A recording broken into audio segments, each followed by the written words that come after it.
right? Busy off season for you guys. What have you liked to see so far in these scrimmages that you guys have played? What haven't you liked?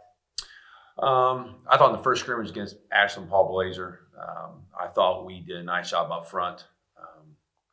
I thought we handled their speed pretty well.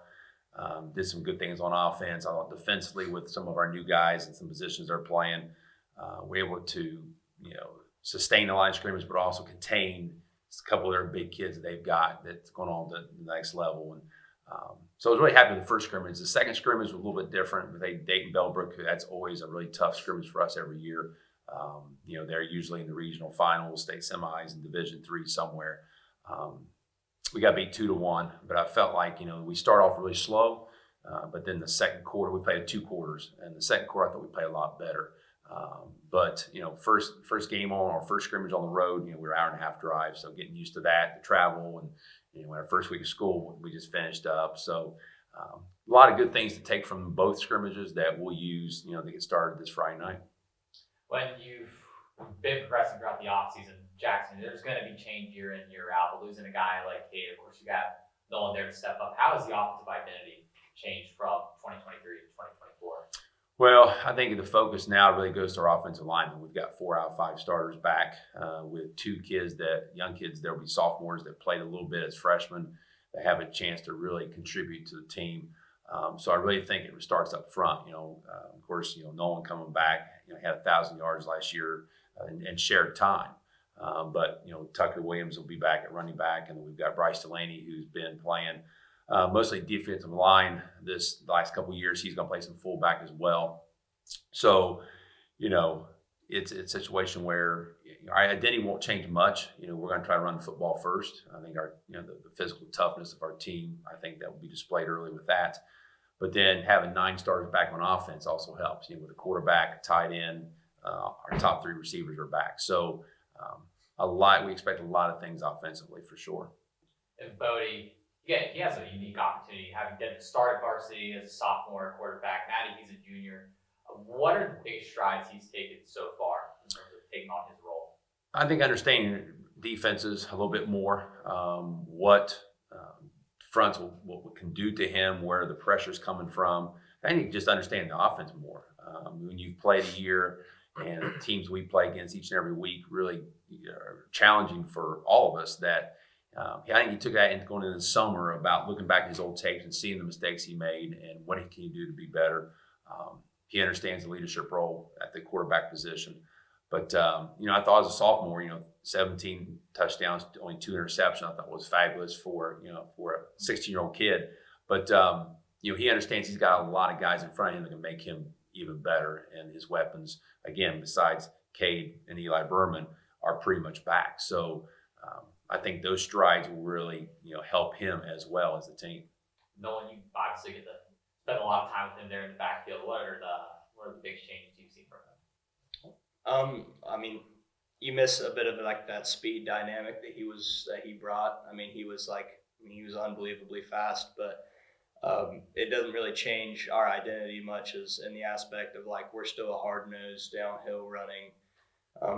We used him a lot in the slot last year. We have other fast guys that we can replace him with in the slot that can jet sweeps and out routes and stuff like that just to get him touches on the screens and stuff. But other than that, really, we still have other big, powerful guys that are just, we're going to hit downhill, and we're still a run-first team, and the passing it's going to be so much better this year with everyone returning. So we expect a lot. Region 11, super duper tough region already as it was.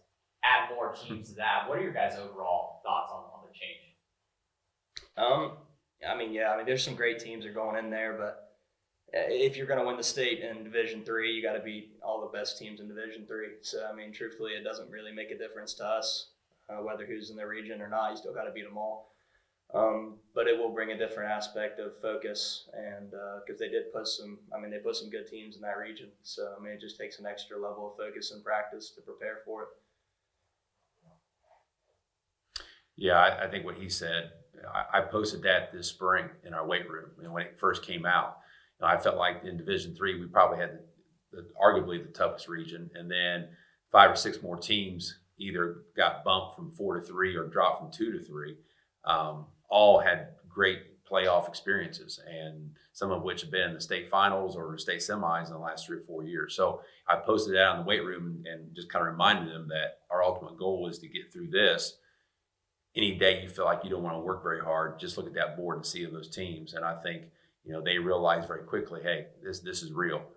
But like Nolan just said, if you're going to try to win it all, you have to beat those type of teams anyways. You can't. There's no dodging those guys. Coach Hall, Yes. yeah, you're a run team, obviously, and you got the people up front to knock people around. But your quarterback has looked pretty good, and I'm just wondering, are you going to maybe be a little more open with the offense with him because you've got guys who can catch it and he throws the ball really well to kind of back people off from your running game? Oh, I think so. We looked at as a staff in the off season, what can we do to be better? I mean, our identities is who we are and who we always will be. But be better in the play action game. And I think this summer we've really focused on that, being able to throw some more screens. Get those guys off him early on. But it's nice to have Gavin Jones, our starting tight end from last year, back, and that's our top 3 receivers. Led by Ryan Simons, is back. And so it gives us the ability to be able to throw the football. There's times where we can put 4 or 5 wideouts out there to spread the field out. And I think that, when you get into, especially our first, 3 or 4 non-league games, if you're going to be one-dimensional, you're going to be in trouble. So I think teams force you to be able to do both. And if you can, then that gives you a great opportunity to win games. So, when you have a quarterback, like Bodie, who had, again, a sophomore year, had a great year. People now know who he is. And so, you don't hide behind anyone now. But again, having these linemen back that we have and our skill, I think will help make his job, and I don't want to say easier, but he'll have more opportunities to do some great things. Is there any areas of concern that you have going into the season? You have a lot of people back, but usually there's always something that you got to work on that. Well, we lost a great kicker in Ethan Crabtree. He went down to Virginia Wise Division II school down in Virginia. And, he was the best kicker. We've had some really good kickers. We've had 4 kids that go to play college ball as kickers, but he's the best one I've ever had as a punter and a kickoff guy, extra point guy. He was phenomenal. He could flip a field in a heartbeat. He's a big loss, but we have another soccer kid, actually, Thatcher Brown, who is a junior this year. He's really had a good camp for us. So we feel like he could help fill that void at that position. And I think defensively, we have 7 starters back, but we've moved some kids around. Tucker, who's with me today, has been a free safety all his life. We've moved him into inside linebacker because our inside linebackers jobs, we lost 4 guys. Another captain I didn't bring today, Ryan Taylor, who's been a defensive end for all his career, he's now moved inside. So when you think about returning starters, those kids are kids that are coming back. They're playing different positions. We're asking some of these offensive linemen, like Colson I brought today, didn't have to play much defense the last couple of years. Well, some of our offensive linemen have to play defense too. So, we've got the bodies to do it. It's just getting the experience of being able to just not play one way. And maybe they're not starting both ways, but they're going to have to, play, instead of playing maybe 45, 50 snaps, they play 70 snaps a game. And I think that's going to be a big transition for a lot of our players, is that we do have good depth, but they may not be experienced in all the positions they're going to play, right now. So you guys hit the ground running with your schedule. You got Ironton and Wheelersburg right out of the gate. How is that, preparation-wise? Because you can't be lacking in those first couple of practices. You got to hit the nail on the head immediately. How is that like as a coach? Well, I'm going to let these guys answer this as player version too. But as a coach, it's exciting because your off season, there isn't much of an off season. I mean, you're thinking about those type of teams in February, March, and April. What can we do to get better? We've had some success against Wheelersburg the last few years, but even though by winning those games, they've all been close, either overtime wins or last-minute field goal miss or make. It's always very close. But with Ironton's case, we've lost the last 3 years. Again, 3 close games, but we've been on the losing end of those. And that's something that I know with these seniors, yeah, it's kind of a bitter pill to swallow. But it's exciting when you know you're going to be 10,000 fans in the stands and games like that. When you're playing against people that are college bound athletes like we have some on our team. Both are well coached programs, and so I think that's measuring sticks for you going in. Even though they're not Division III teams, they had Division III talent, and so measuring up with those guys early. Where are we at going into the league, which is always very competitive, but then also what our tournament run will look like. Goals. Well, I think really it's mainly about treating every week going 1-0. You got to come in with a mindset that you're gonna take on that week step by step. You can't get caught looking too far ahead. You got to take it the same way, whether it's week 1, week 10, it doesn't matter. The road for us is still the same. You keep your mindset on the team ahead, dial in practice, in the weight room, do what you got to do it right, and just carry out your game plan for the week. Treat every opponent like they could be. Next one. Yeah, like Coastal said, going 1-0 every week, not overlooking anybody, and focusing on that week. But when that week does come, man, it's exciting. Like a Bergen and Ironton week at school, and even in the community, like Jackson is a football town through and through.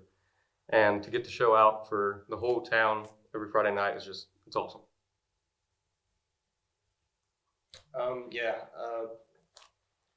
Obviously, when I think we've beaten Berg like 3 or 4 years in a row. I mean, they're a great school.